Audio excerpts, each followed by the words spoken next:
अध्यात्म सांगायला त्याचा अधिकार चांगला असावा ही त्याच्या बाजूने आहे गोष्ट. मी जर श्रोता म्हणून बसला असेल तर निस्वेडा जरी कीर्तनाला उभा राहिला, निस्वेडा म्हणजे ज्याच्यावरती शहाणपणाचा आपोहिष्टा सुद्धा नाही,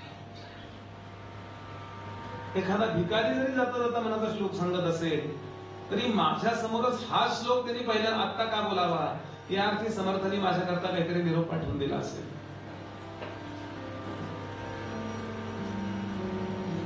पॅलेस पॉलिटिक्सला कंटाळून औंधच्या राणी सरकार गोंदवलेकर महाराजांना शरण गेल्या, त्यांचा अनुग्रह घेतला आणि त्यांनी पत्रिका कोणातरी ज्योतिषांना दाखवली. ते म्हणाले तुम्ही एखादा अध्यात्माचा मोठा सप्ताह ठेवा, त्यामध्ये संहिता वाचन असेल, यज्ञ असेल, अन्नदान असेल आणि संध्याकाळी प्रवचन असेल, असा मोठा एक भाग ठेवा. म्हणजे बरंच आपल्या कुळातलं काही दोष असेल तर तो निघून जातो. तुम्ही भागवत करा. आता अलीकडचा लेटेस्ट ग्रंथ श्रीमद भागवत आहे, सोपा आहे, तुलनेने रसभरीत आहे. देवी भागवत त्यापेक्षा अवघड गेलं. तुम्ही भागवत करा. तर त्या महाराजांकडे आल्या होत्या आणि महाराजांना त्यांनी विचारलं, महाराज मला काय कमी आहे? औंधच्या राणी सरकार मला काय कमी आहे?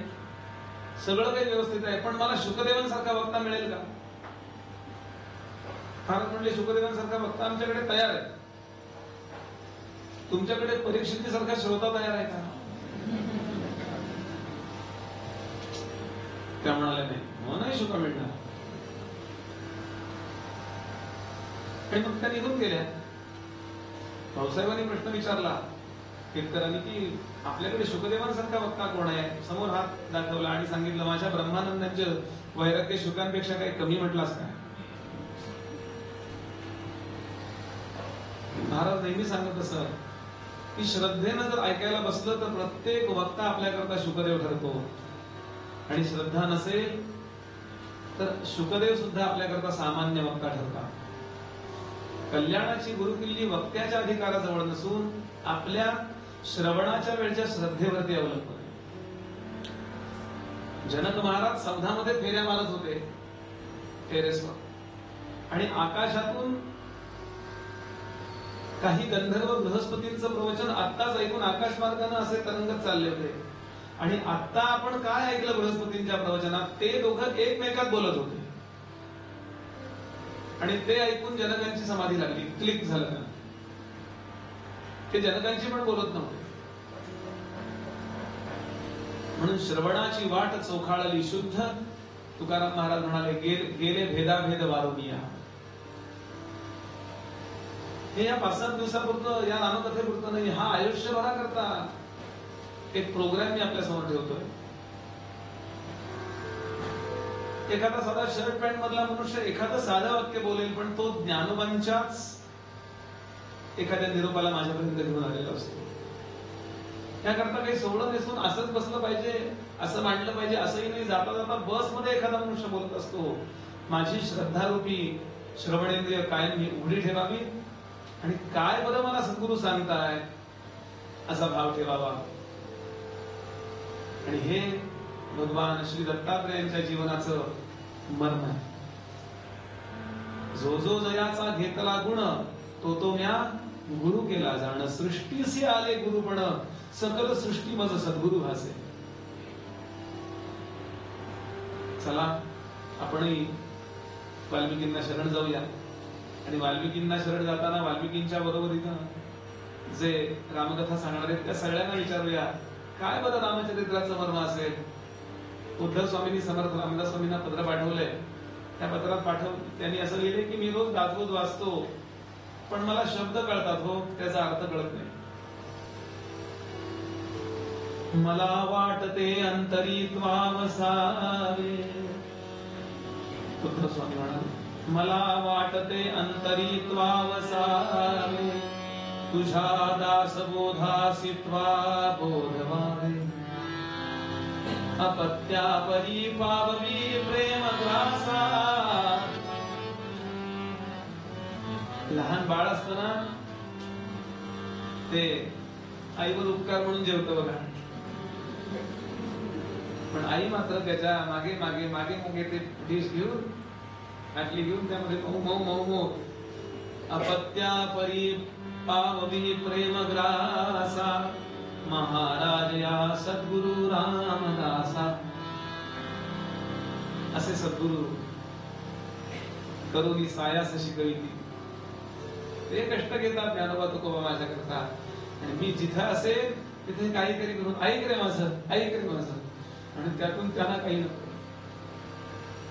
त्यांना अभिषेकाची सुद्धा अपेक्षा नाही. माझ्या समाधीमध्ये त्यांना अभिषेक करायला एवढी सुद्धा अपेक्षा नाही. बस त्यांचं ऐकावं आणि त्याप्रमाणे वागावं एवढाच असला तर त्यांचा अर्थ आहे.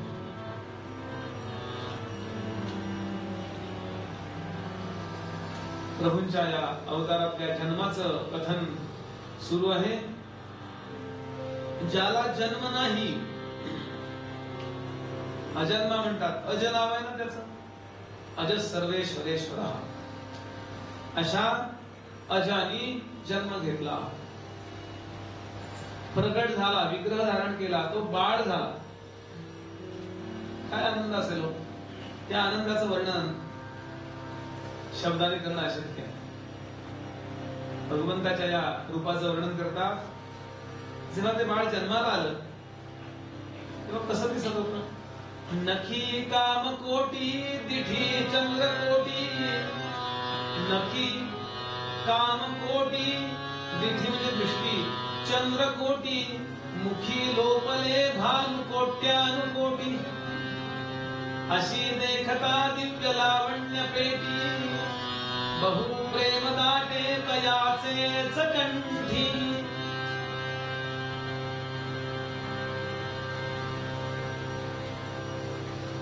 यतो वाचो निवर्तन्ते अप्राप्य मनसासह. जिथे वाणी निवर्तते, रूप नावाची गोष्ट विषयामध्ये मोडत असल्यामुळं आणि परमेश्वर हे निर्विषय सुख असल्यामुळं रूप नावाची गोष्ट नाही तिथे थांबत. म्हणजे रूपाने त्याचा आनंद घेता येत नाही. असं जे निर्गुण निर्विकार निष्कल निरंजन शुद्ध मुक्त बुद्ध स्वभाव असणार, जे परमात्मा स्वरूप निर्गुण असणार सगुण साकार झालं. समर्थांनी वर्णन केलंय की 4 प्रकारचे देव आहेत म्हणाले. एक निर्गुण निराकार, एक सगुण निराकार, एक सगुण साकार आणि चौथा प्रतिमा. 4 देव. 4 नाही, 4 दृष्टी म्हणा. निर्गुण निराकार हा सिद्धांचा देव आहे. सगुण निराकार हा साधकांचा देव आहे. सगुण साकार हा मुमुक्षूंचा देव आहे. आणि प्रतिमा हा बद्धांचा देव आहे. सविस्तर वर्णन आहे, पटकन कळायकरता. बद्धानी निर्गुण निर्विकारापर्यंत कसं जावं, तर मूर्तीच्या द्वारे. नातुडे मुख्य परमात्मा म्हणून करावी लागे प्रतिमा. कैसा माया योगे महिमा वर्णीन सद्गुरूचा. प्रतिमेमध्ये देव मावणच शक्य नाही. पण माझी कुवत जी आहे ना, त्या कुवतीद्वारे निर्गुण निराकारापर्यंत न्यायची व्यवस्था, फार सुंदर व्यवस्था आहे. आपल्या भारतीय ऋषींनी मांडलेली ही व्यवस्था ना इतकी सुंदर आहे. तुकाराम महाराजांचा अभंग आहे की तुझं घालून या पूजितो संपुष्टी, परी तुझ्या पोटी 14 भुवने. मग शेवट सांगतात तुकाराम महाराज, तू इतका विशाल आहेस. तुका म्हणे आता होऊनी परिणीत. तुका म्हणे आता होऊनी परिणीत. तुका म्हणे आता होऊनी परिणीत. तुका म्हणे आता होऊनी परिणीत.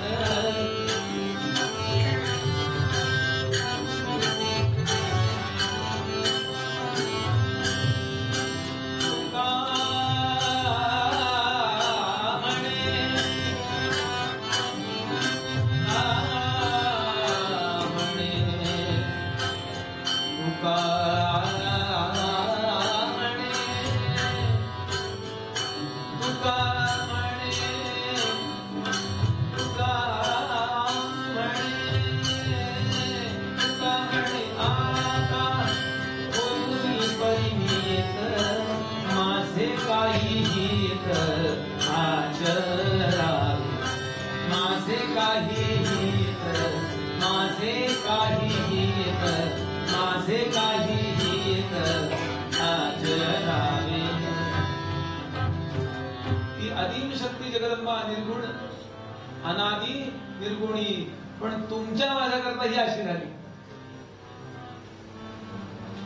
याच्यात ती मावणार नाही, पण आपल्या सोयी करता हो.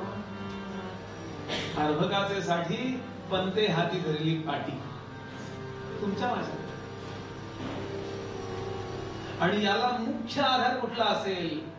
नीट निर्गुण निराकार, सगुण निराकार आणि प्रतिमा, याचा मुख्य आधार कुठला असेल तर अवतार. कशावर नाही मूर्ती बनवली गेली विचार करा ना. वेदांच्या आज्ञेनं तिथे प्रकट होते ती. घटनेची आज्ञा असेल ना तर पंतप्रधानाला यावं लागतं की नाही? किती मोठा असतो तसा वेद रूपी घटना. त्या मूर्तींच्या वक्षस्थलावरती हात ठेवून यजमान मंडळींनी ज्या वेळेला मंत्रोपासनेद्वारा नर्य प्रजाम्ये गोपाय अमृतत्वाय जीवसे जातान्यनुष्यमाणांच्या अमृते सत्ये प्रतिष्ठितम, प्रतिष्ठित केल्या क्षणाला भगवंत आले इथे. अत्यंत वैज्ञानिक असा सिद्धांत. पण इथे येण्याकरता ते जे सगुण निराकार, त्याच्या आधीचं निर्गुण निराकार तत्व आहे, त्याच्याकरता मुख्य आधार कुठला असेल तर अवतार. त्या अवताराचं वर्णन सुरू आहे. काम कोटी छबी, काम कोटि छवि श्याम शरीरा, नीलकंज बारिद धीरा, असन चरण पंकज नख ज्योति, कमल दलनी बैठे जनु मोती. रामरायांचं वर्णन तुलसीदास करतात. इतकं गोड रूप होते. किती गोड होतं ते म्हणाले, किती गोड होतं हे सांगता येणार नाही, इतकं गोड होतं. म्हणले का सांगता येणार नाही? त्याचं कारण सांगितलं. ते म्हणाले गिरा अनयन, नयन विनु बाली. समर्थांची ओवी आहे. समर्थ म्हणाले मुक्याने गुळ खाल्ला. मुक्या माणसाला गुळ खायला दिला, सेंद्रिय गुळ, केमिकल असं अत्यंत सुरेख गुळ, त्यात काही घातलेलं नाही गुळ सोडून. मी गुळासारखा म्हणतात तसा. म्हणले बुवा कशी झाली आमटी? म्हणलं अगदी आमटी सारखी झाली. कारण निकष असे असतात, घरी जर काही चांगला रस्सा केला, आई अगदी हॉटेल टाईप रस्सा झालाय. आणि हॉटेलमध्ये गेले की म्हणतात अगदी घरगुती प्रकारचे जेवण मिळेल. काय टेक्निक म्हणजे चांगलं म्हणायचे काय निकष आहे. असा शुद्ध गुळ एका मुक्या माणसाला खायला दिला. त्याला म्हणला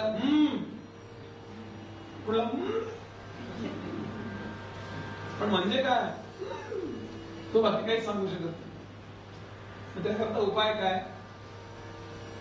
उपाय एकच आहे. तो जे एवढा गुळ खातोय त्यातला एक तुकडा विचारणाऱ्याला देणे. हे घ्या, पत्रकाराला तो गुळ देणे. म्हणजे काय? गुळ खाऊन ते कळलं. मग त्यालाही सांगता येणार नाही. तोही त्याचा तुकडा दुसऱ्याला देईल तेव्हा त्याला सांगतो. असं गोड रूप. या एकच मुद्दा सांगतो आणि पुढे जाऊ. अतींद्रिय असा भगवंत इंद्रिय गोचर झाल्यानंतर जे सुख देतो ते अतींद्रिय सुख देतो. तुकाराम महाराजांचा अभंग आहे, याचे सुख तुम्ही देखील यावरी मग दारोदारी न हिंडा. पांडुरंगाकडे एकदा तुम्ही आलात आणि त्याच्या प्रेमामध्ये एकदा तल्लीन झालात की मग तुम्ही डोळ्याच्या दारात जा आणि रूपाची भीक मागा, कानाच्या दारात जा आणि शब्दाची भीक मागा, त्वचेच्या दारात जा आणि स्पर्शाची भीक मागा. या पद्धतीने विषयांच्या दारामध्ये जाऊन त्या विषय सुखाची भीक मागणं बंद करा. याचे सुख तुम्ही देखील यावरी मग दारोदारी न हिंडा. इतका आनंद सगळ्यांना झाला. आता नाव ठेवायचंय. प्रत्येक गोष्टीकडं एक दृष्टिकोनातून बघा की आपल्याकडे परंपरा जी आहे ना, त्या परंपरेचा खूप नीट असंच नाव का ठेवायचं? त्याला हेच का बघायचं की त्याचं नक्षत्र कुठलं आहे, त्या नक्षत्राचं चरण कुठलं आहे, त्या चरणाची अक्षर कुठली आली, पा पी पू टी ट्यू टू काय आली, असंच का करायचं? याचं कारण त्याच्या त्या पूर्ण जीवनामध्ये त्या नावाचं फार मोठं महत्व आहे. चुकीचं जर नाव ठेवलं गेलं तर प्रारब्ध बदलतं. मी असं वाचलंय, नेपोलियन बोनापार्ट पहिली त्याची जी पर्सनल असिस्टंट होती ती BOO असं करायची, BOONAPART असं करायची.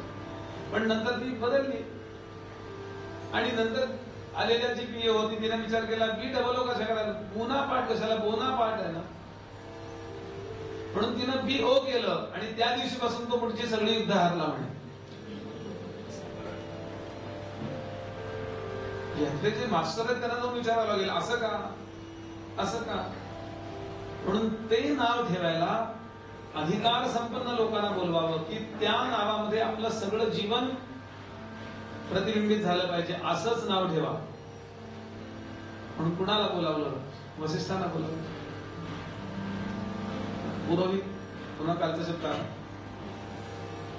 पूर्ण हित पाहून आणि वसिष्ठ येतात. दुसऱ्यासाठी जरा मजा केली आहे. कौशल्याच्या मांडीवरचं बाळ म्हणे कैकेयीनं घेतलं आणि आपलं बाळ म्हणाले कौशल्याच्या मांडीवर दिलं.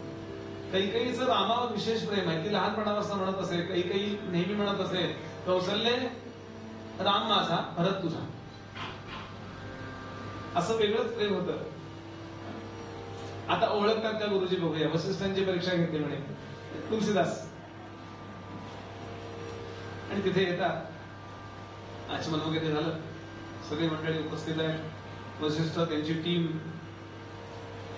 आणि आता नामकरणाची अगदी वेळ आली. कानामध्ये जे नाव फुंकायचं आहे ते अधिकार संपन्न परमार्थातल्या अशा व्यक्तींनी फुंकावं असं म्हणतात.